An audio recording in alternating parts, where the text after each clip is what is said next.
నమస్తే. కేతన్పల్లి మున్సిపాలిటీలో నిన్న మొన్నటి వరకు ఎవరైనా అంటే చైర్మన్ అభ్యర్థి కానీ ఇంకెవరైనా కానీ తేలని పరిస్థితి.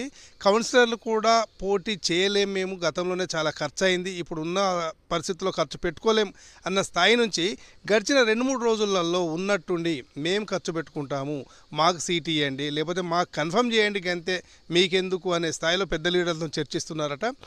ఎందుకు అనేది అర్థం కాని పరిస్థితి. కానీ నిన్న మొన్నటి వరకు ఏమన్నారంటే ₹1 రాదు, అలా అనవసరంగా తిట్లు దండకాలు అని చెప్పేసి అన్న వాళ్ళంతా ఇప్పుడు మళ్ళీ పోటీకి వస్తున్నారు.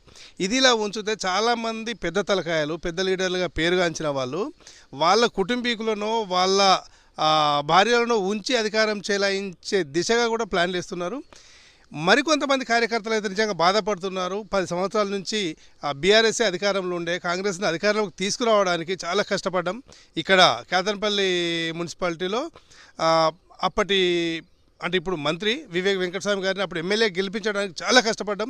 అట్లాంటిది ఈ మధ్య మాకు అందుతున్న సమాచారం ఏంటంటే టికెట్లు డబ్బున్న వారికి ఇస్తారంట, కార్యకర్తలు పక్క పెడుతున్నారట, ఒక దశలో టికెట్లు అమ్ముకుంటున్నారని చెప్పేసి కూడా గొడవ జరిగింది. నిన్ననే భీమా గార్డెన్లో ఇది విషయమై కొంతమంది కార్యకర్తలకి నాయకులకు గొడవ జరిగితే ఈవెన్ ఇన్ఛార్జి మంత్రి జూపల్లి కృష్ణారావు కూడా మధ్యలో వెళ్ళిపోయినట్టు సమాచారం ఉంది. సరే, ఏది ఏమైనా కూడా నిజమైన కార్యకర్తలకు ఇస్తారా, పారాచూట్ నాయకులకు ఇస్తారా, లేకపోతే మొన్నదాకా పార్టీ నుంచి బయట నుంచి వచ్చిన వారికి ఇస్తారా అనేది తేలిపోతుంది 2-3 రోజులలో.